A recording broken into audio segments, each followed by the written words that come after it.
To make your contribution. Thanks, I will give you 7.5 minutes. Thanks, Gaola. Minister, you might probably want to leave the chamber or put your fingers in your ears what I'm going to read out, and this will shock anybody. I hope you keep it within the rules of the House. What's that? I hope you keep it within the rules of the House. I'm just giving facts, because it's all about facts, you know. So I'm going to remind everybody how much taxpayers' money has been paid on Irish thus far. 585 million on water meter installation, 86 million on consultants since early January 2014. 300 Irish water staff paid bonuses of €7,000 at a cost of 2.1 million. 166 million for the water conservation grant, administration cost 6 million. Irish Water received a state subvention of 439 million in 2014 and was expected to receive 399 million and 479 million in 2015 and 2016 respectively. 2/3 of this money came from motor tax payments, and some 30% of the local property tax revenue collected in 2014 was also diverted to Irish Water. The taxpayer has given close to €3 billion to Irish Water by the end of 2016. It gets worse. 316,000 to 4 public relations firms. Customer Service Contracts Centre, €17 million. 820,000 Irish Water bills to members of the public. The figures show that the latest bill cycling, covering January, February, March, is costing 61 cents per bill. So that's 820,000 for just one cycle. Irish Water paid out 3.7 million in fees to external consultants to provide it with expert services between March and August 2015.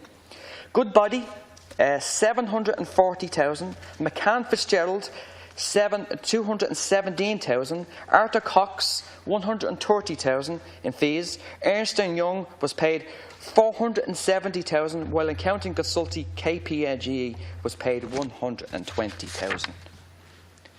To say this has been a complete fiasco is an understatement, Minister. Minister, the sight of former Minister and now EU Commissioner Phil Hogan gloating that he would turn non-payers of water to trickle was as nauseating as it was then as it was now. His arrogance and utter contempt said everything about the former administration. Thankfully, that contempt and arrogance by Mr Hogan created a groundswell of popular protests and civil disobedience to create the biggest mass movement of the state's history.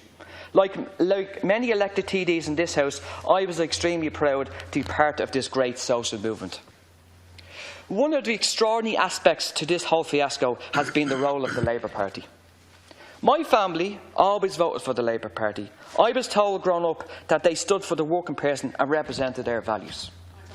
The sight of the Labour Party ministers being apologists for Fine Gael policy and being the cheerleaders of the Irish Water debacle of ours has been as nauseating and arrogant as Mr Hogan's comments.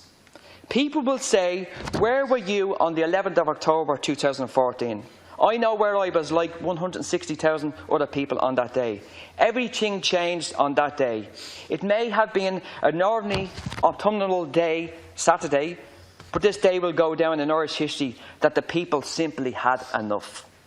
The Taoiseach was right about one thing during this fiasco, that this was more than just about water. It was about everything that had gone on the previous 6 years when working people took the pain and trauma of the greed of a few. The people have spoken and have utterly rejected not only water charges but the government who imposed it. This independent commission is a euphemism for an exit strategy for this government to save face. You have been humiliated by the people you have tried to humiliate over the past 5 years. In conclusion, Ciancarla, I'm reminded of the slogan, the great slogan, the power of the people is much stronger than the people in power. How true that is. The political establishment in this country seems to think they have an automatic right to rule. Never than ever before is the political establishment being challenged and questioned, not only in this chamber, but in society as a whole. Minister, things will never be the same again.